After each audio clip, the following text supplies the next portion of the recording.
What's more terrifying than death? A woman whose death was too dangerous to remember. The Roman Empire recorded everything.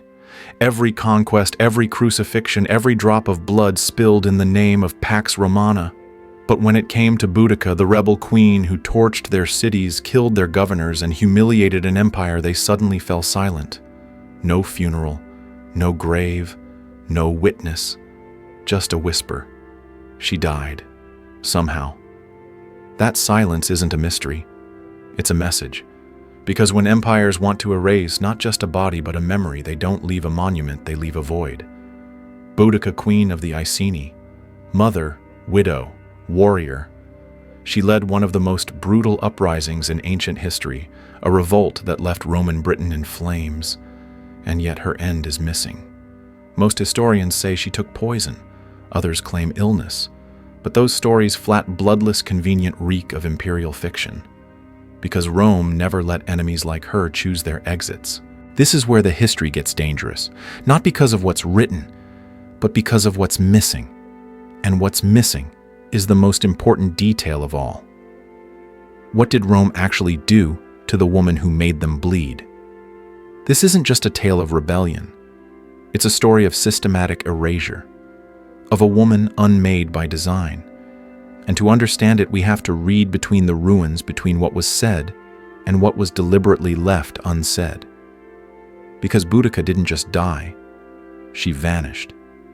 Not into legend, but into something far colder, damnatio memoriae, the Roman practice of destroying someone, not by killing them, but by deleting them from memory.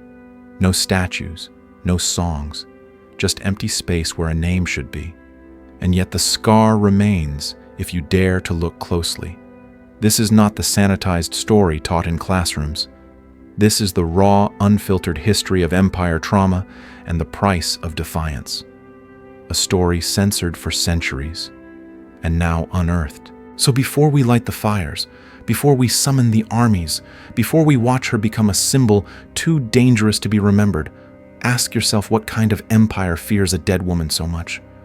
It tries to erase her twice.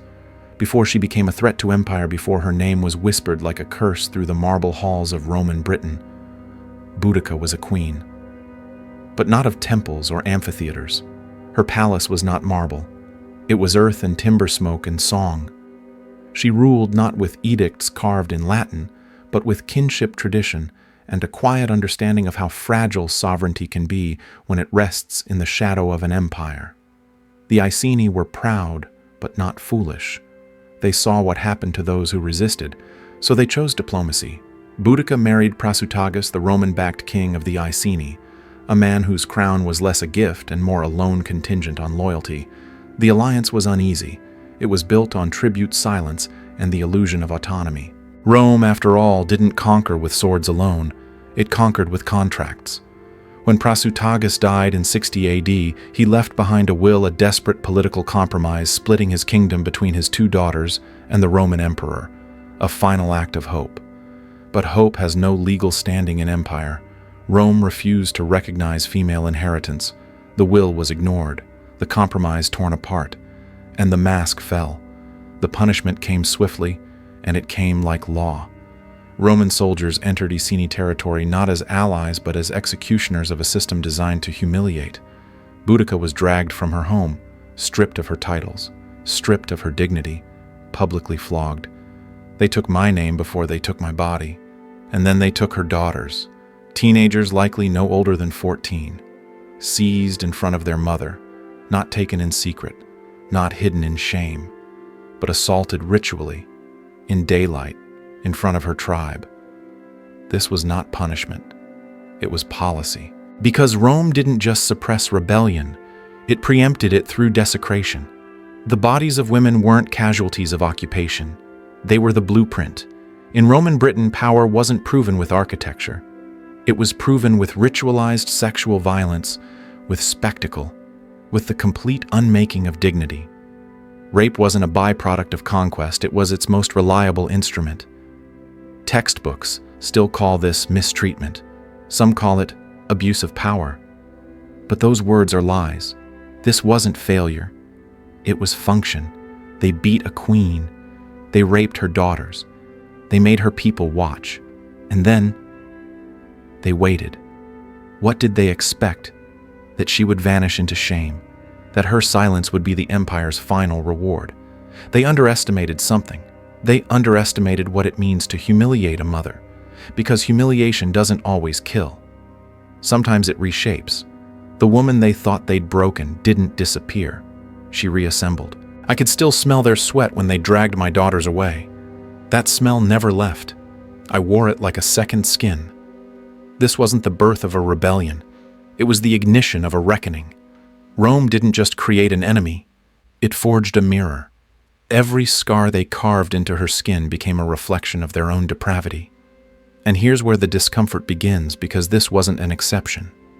It was a pattern. From Gaul to Judea, from Carthage to Britannia, ritual humiliation of women was imperial doctrine, their bodies used as public warnings, as instruments of psychological collapse, as tools to dismantle entire cultures from the inside out. So why don't we talk about this? Why is this part of Boudica's story the actual reason she rose so often hidden beneath chariots and swords and sanitized heroism? Because this part isn't inspirational. It's horrifying, and horror doesn't sell statues. But if we skip this part, we skip the truth. And if we skip the truth, we let the empire win again. Boudica didn't rise from patriotism. She rose from trauma. She didn't grab a sword to defend liberty. She grabbed it because she had nothing left to lose. No justice, no apology, no graves, only rage. This was the moment when diplomacy died, when law became theater, when empire showed its teeth not through battle but through the breaking of a body. My daughters never cried. Not then, not after. I think Rome took their tears too. So if you've ever wondered what gives a rebellion its fire, understand this. It wasn't strategy, it wasn't ambition, it was pain. And Rome lit the match. She didn't vanish into grief, she exploded. What Rome took her dignity, her daughters her peace, they could not take without consequence. And what they gave her in return was clarity, not just for herself, but for the entire wounded body of Roman Britain. That's what trauma does. It doesn't just break people. Sometimes it binds them. Boudica didn't send emissaries. She didn't draft letters. She let her pain speak, and that pain roared. The Iceni rose first, but they didn't rise alone.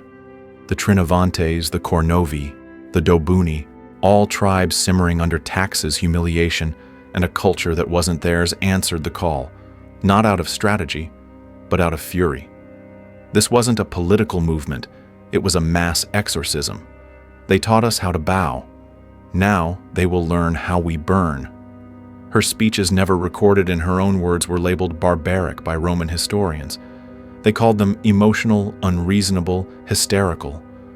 But what else do you say when you've run out of words? When language fails, rage becomes vocabulary, and fire becomes punctuation. Their first target, Camulodunum, the Roman capital of Britannia, unfortified, overconfident, bloated with veterans and bureaucrats, a city that thought itself untouchable. It was not a siege. It was a purge. Temples, homes, theaters, all reduced to blackened bones. The temple of Claudius, still under construction, became a tomb. Boudica's forces surrounded it, cut off water, and burned it down with everyone still inside. This was no random act of destruction. This was ritual. Rome had declared war on her family. She answered by declaring war on its gods, but vengeance rarely stops where it starts. With Camulodunum reduced to ash, the fire spread south to Londinium. Londinium, the economic engine of Roman Britain, the jewel of the occupation. The governor Suetonius Paulinus had a choice: fight or flee. He fled. He took his legions, abandoned the city, and left the population to face the storm. And the storm came. What followed was not a battle. It was a massacre. Men slaughtered, women crucified, some not killed outright but disfigured. Cassius Dio describes noblewomen with their breasts sliced off, sewn to their mouths, and their bodies impaled. Yes, it's horrifying, but it is also intentional. Rome had taught Britain the language of domination. Boudica simply became fluent. They wanted our silence, so we gave them screams. From Londinium, her army turned west toward Verulamium. And again, fire answered silence. Archaeological evidence shows entire neighborhoods burned to their foundations, charred skeletons buried beneath rubble. Whole districts erased, not conquered, not occupied, obliterated. In just weeks, Boudica's rebellion had done the unthinkable.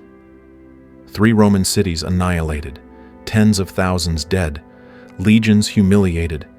The greatest military power the world had ever known bled.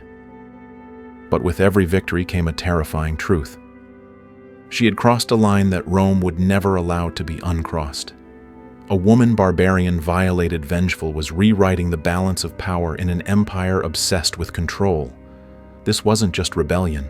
This was narrative collapse. And Rome does not tolerate stories it didn't write. That's when the air shifted. That's when Boudica stopped being a queen and became a target too dangerous to live. Because empires can endure defeat, but they cannot endure humiliation. And what Boudica had done wasn't just military, it was symbolic. She'd made Rome feel vulnerable. So they would answer. Not with diplomacy, not with mercy, but with annihilation. Still beneath the ashes of Camulodunum, the screams of Londinium, the smoke of Verulamium, a question burned. What happens to a woman who becomes too powerful to ignore and too dangerous to remember? Because the fire she started was never meant to survive. And yet, it did. Rome didn't lose control of Britannia because of military failure. It lost control because it underestimated memory, and it tried to correct that mistake the only way it knew how, with silence. Boudica's rebellion was never meant to be part of history, at least not the kind of history Rome wanted to preserve. Because if her uprising was recorded truthfully, if her fury was acknowledged as justified, it would force the empire to admit what it had done. And what it had done wasn't just conquest. It was ritualized psychological warfare. It was the systematic weaponization of women's bodies. They raped my daughters, but it was my voice they were really after. Let's be clear, the flogging of Boudica was not the work of rogue soldiers. The rape of her daughters was not collateral damage. It was Roman policy, a strategy repeated across provinces, across decades, across cultures: Gaul, Judea, Carthage. The same method: find the matriarch, break her in public, leave no sanctuary untouched, because empire doesn't just need your land, it needs your silence, and the fastest way to silence a people is through the suffering of their women. These weren't isolated atrocities. These were performances. Pain as propaganda, trauma as governance. That's what makes this story so unbearable. Because to believe it means abandoning the myth of empire as civilization. It means admitting that the Roman road was paved with bodies, that the aqueducts ran parallel to chains, that the glory of Rome was funded by 1,000 invisible screams. They didn't just whip me, they rewrote me. And yet look at what's been left out of the popular retellings. The bronze chariot near Westminster, the textbooks, the documentaries. They show Boudica with a sword, with fury, with fire, but not with bruises, not with what Rome actually did to her, because to show that would be to reveal the blueprint. And Rome understood one thing very well.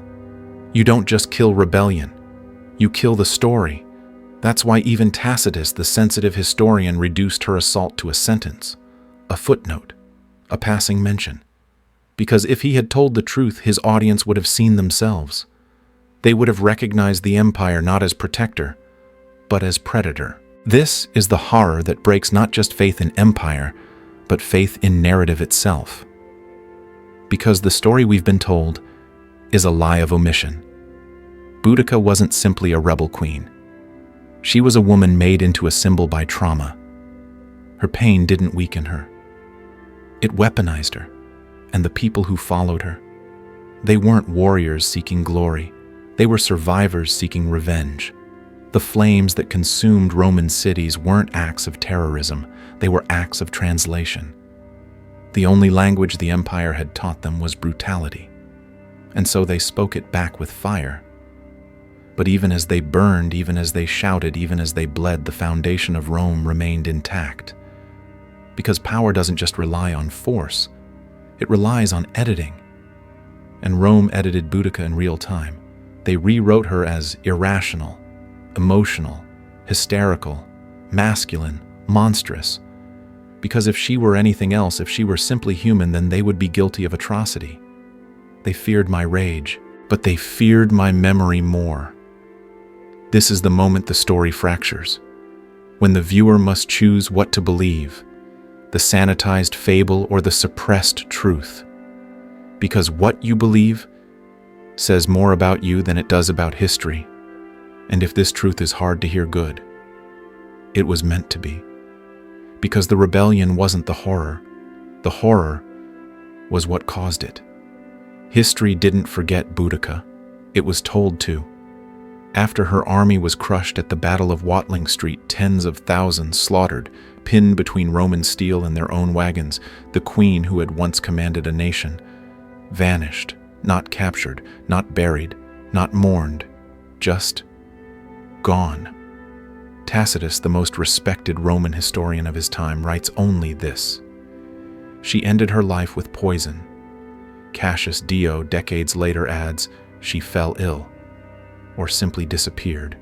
2 lines, 2 men, and the quietest end to the loudest woman in Roman Britain. That silence isn't just suspicious, it's surgical. Rome recorded everything, every coin minted, every governor sneezed, but not the fate of the woman who had nearly brought down an entire province. That's not oversight, that's obliteration. Because Boudica was no longer just a queen, she had become something more dangerous, a symbol.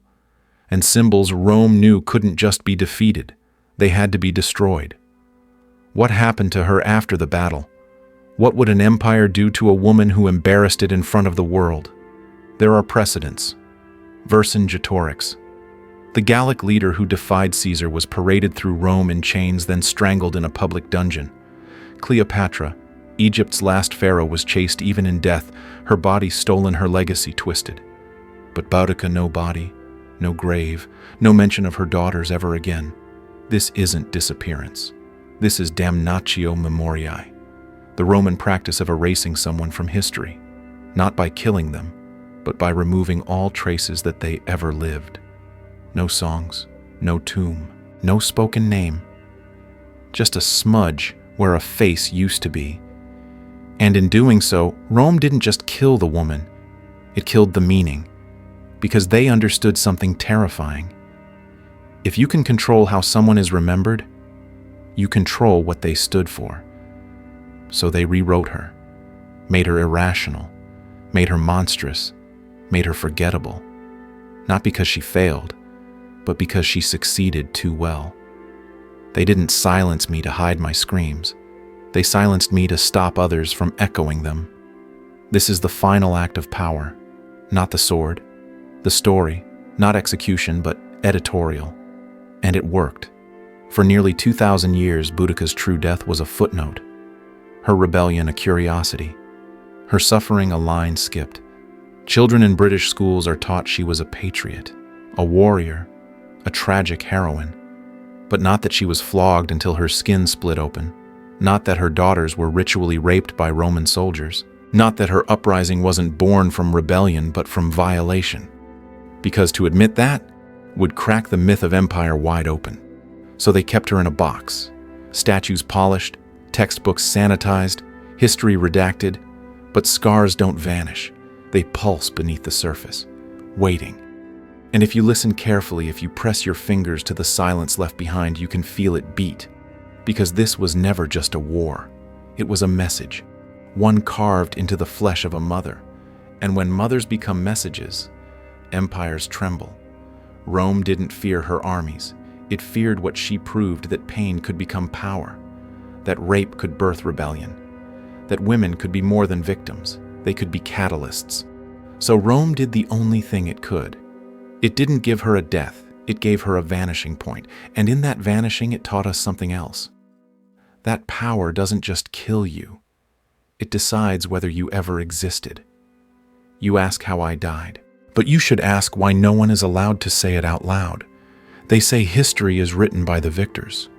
But what they don't say is that some stories are never written at all, not because they weren't important, but because they were too dangerous to be remembered.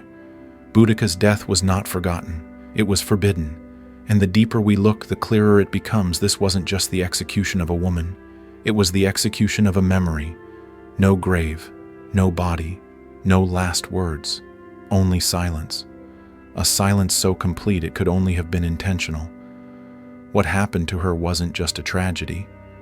It was a template, because the most effective way to erase someone is not to bury them. It's to erase the right to mourn them. And when you erase mourning, you erase the crime. What they did to me is not the horror. The horror is how well it worked. Boudica became a symbol, but not on her own terms. Rome controlled the narrative. It sculpted her legacy in bronze, but left out the bruises. Gave her a sword, but not a scream. They let her be remembered, only if she was defanged.